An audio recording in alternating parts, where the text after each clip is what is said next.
Pesona si gadis desa, episode 68 dengan judul Menang dalam Memuaskan. Selamat mendengarkan. Milly buru-buru mendatangi kamar Kanita saat mendapat laporan dari pelayan kalau putrinya itu sedang mengemasi pakaian. Dia begitu takut Kanita akan pergi meninggalkan rumah gara-gara semua fasilitas miliknya yang dibekukan. Sebenarnya kemarin Kanita sempat meminta Milly untuk membujuk suaminya, tapi dia menolak dengan alasan agar putrinya itu tidak memiliki akses untuk mengejar Vedo. Ya, Milly tahu kalau Kanita diam-diam mempekerjakan seseorang untuk mengawasi gerak-gerik anak kurang ajar itu. Dan hal ini tentu saja membuat Milly menjadi sangat geram. Dia lalu memutuskan untuk tidak menuruti keinginan Kanita meski hatinya sedikit tidak tega. Ibu tidak akan membiarkanmu pergi dari rumah ini, Kanita. Tidak akan, gumam Milly sesaat sebelum dia sampai di depan kamar putrinya. Sementara itu di dalam kamar, Kanita sedang menata beberapa pakaian yang akan dia bawa ke Shanghai. Setelah semalam dia menerima semua informasi tentang Luri, Kanita memutuskan untuk mendatanginya hari ini juga. Dia sudah tidak sabar ingin segera menjauhkan Luri dari Vedo. Lihatlah, Ved, apa yang akan kulakukan pada hubunganmu dengan Luri. Dia pasti akan langsung pergi meninggalkanmu jika tahu kalau kita pernah tidur bersama. Aku sungguh heran kenapa kau bisa jatuh cinta pada gadis ingusan sepertinya. Berbeda jauh dengan selera di mana semua orang tahu kalau kau sangat suka pada wanita dewasa yang pandai memuaskanmu di atas ranjang. Sungguh lucu. Kanita sangat kaget ketika orang suruhannya memberitahu kalau Luri masih berstatus sebagai siswa sekolah menengah atas. Dia sempat tidak percaya kalau Vedo jatuh cinta pada gadis yang usianya masih begitu muda. Namun begitu Kanita melihat foto-foto yang dibawa oleh orang suruhannya, barulah dia yakin kalau gadis berseragam putih abu-abu itu memang benar adalah gadis yang disukai oleh Vedo. Sayangnya orang suruhan Kanita tidak bisa mendapatkan fotonya Luri dengan jelas, juga karena gadis itu tidak bermain media sosial. Hanya nama sekolah gadis itu saja yang bisa didapat dengan pasti karena foto-foto tersebut berada tepat di depan gerbang sekolah Luri. Kanita, kau mau pergi kemana? Kenapa kau mengemasi pakaian tanpa memberitahu ibu? Tanya Milly begitu membuka pintu kamar. Bukan urusan ibu, jawab Kanita acuh. Dia masih sakit hati dengan penolakan yang dilakukan sang ibu kemarin. Milly bergegas datang mendekat. Dia lalu menarik bahu Kanita agar menghadapnya. Dengan raut wajah yang begitu khawatir, Milly mencecar Kanita agar mau memberitahu kemana dia akan pergi. Sungguh, Milly begitu takut sekarang. Sayang, apa kau marah gara-gara kemarin ibu menolak untuk membantumu membujuk ayahmu? Kalau iya, ibu minta maaf. Ibu terpaksa melakukan semua itu demi kebahagiaanmu, Kanita. Ibu tidak rela kau terus diremehkan oleh anak nakal itu. Kebahagiaan apanya, Bu? Jelas-jelas ibu tahu kalau Vedo adalah kebahagiaanku yang sebenarnya. Ibu tahu kan kalau aku tidak bisa jika tidak memilikinya. Kau egois, Bu. Aku benci, hardik Kanita dengan lantang. Dengan sedikit kasar, Kanita mendorong tubuh sang ibu hingga hampir terjurung ke belakang. Tanpa merasa berdosa sama sekali, dia kembali menyusun barang ke dalam koper. Kanita tak mau membuang-buang waktu lagi. Dia harus secepatnya sampai di Shanghai untuk menemui Luri. Dengan begitu, maka urusannya akan cepat beres dan dia bisa kembali fokus mengejar Vedo.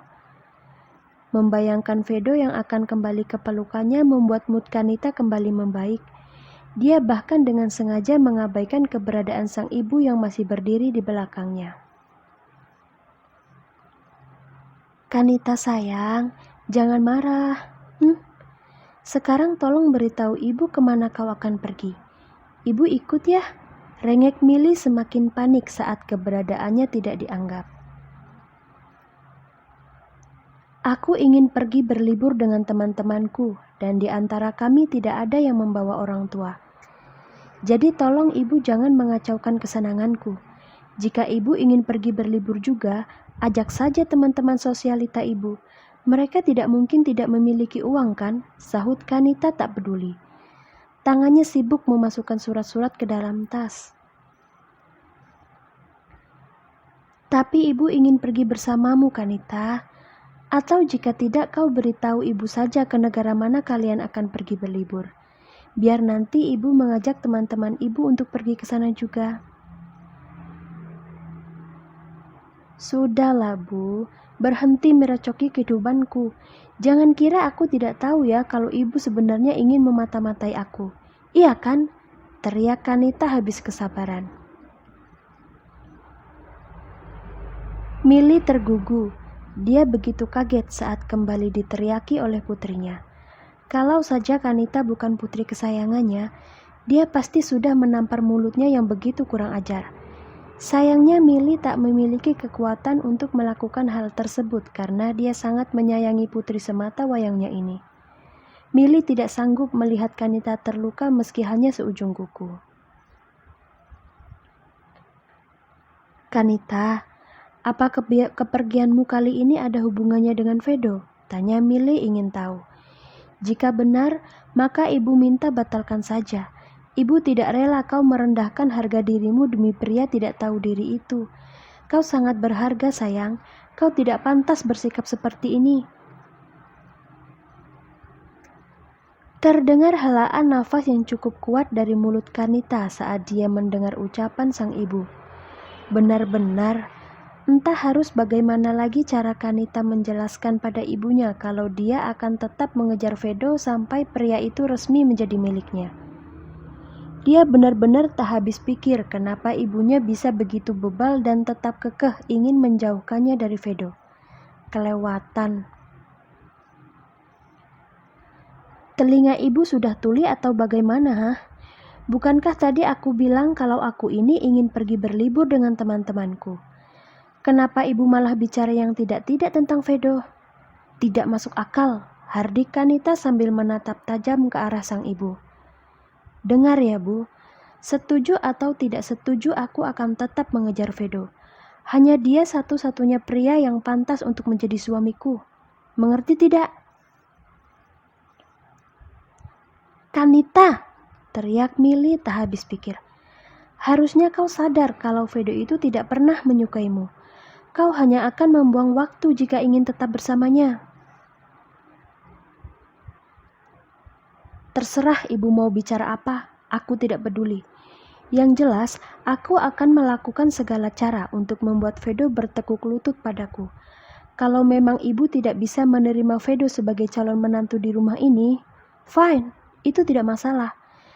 Tapi tolong jangan pernah menghalangi jalanku untuk mendapatkannya, karena aku tidak akan segan-segan untuk berurusan dengan ibu. Camkan itu. Setelah berkata seperti itu, Kanita langsung keluar dari dalam kamar. Dia tidak peduli meski sang ibu terus berteriak memintanya agar tetap tinggal. Dengan langkah cepat, Kanita buru-buru masuk ke dalam mobil. Dia lalu meminta sang sopir untuk segera mengantarkannya pergi ke bandara.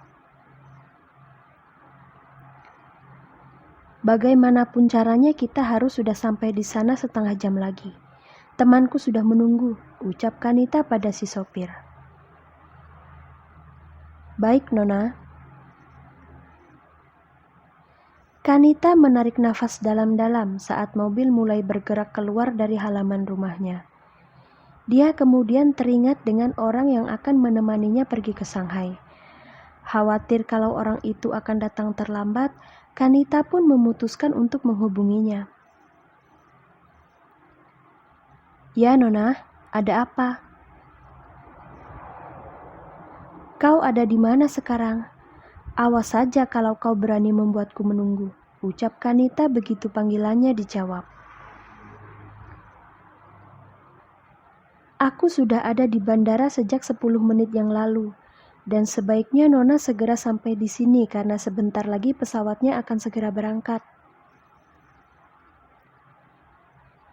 Sedang dalam perjalanan, kau tunggu saja di sana, sahut Kanita kemudian memutuskan panggilan.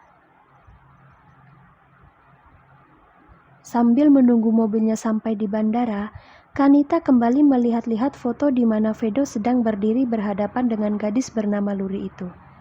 Hatinya sakit, dia merasa sangat cemburu meskipun itu hanya sebuah foto. Di dalam gambar tersebut, Vedo terlihat begitu menyayangi Luri. Pria itu tengah mengacak-acak rambutnya yang panjang tergerai. Perasaan wanita mana yang tidak akan hancur jika melihat pria yang kita sukai bermesraan dengan wanita lain? Dan rasa sakit seperti itulah yang sedang dirasakan oleh Kanita sekarang. Luri, aku bersumpah tidak akan membiarkanmu memiliki Vedo. Mungkin kau menang dalam faktor usia, tapi aku jamin kau pasti kalah jika dibandingkan dengan kehebatanku dalam memuaskan Vedo. Dia itu hanya menyukai wanita-wanita berkelas sepertiku. Tidak sepertimu yang bahkan ingus saja masih belum tahu cara membersihkannya dengan benar. Kau masih terlalu muda untuk bersaing denganku, gadis kecil, gumam Kanita. Tak lama berselang, Kanita akhirnya sampai di bandara. Dia bergegas keluar dari mobil kemudian mencari keberadaan orang yang akan menemaninya pergi.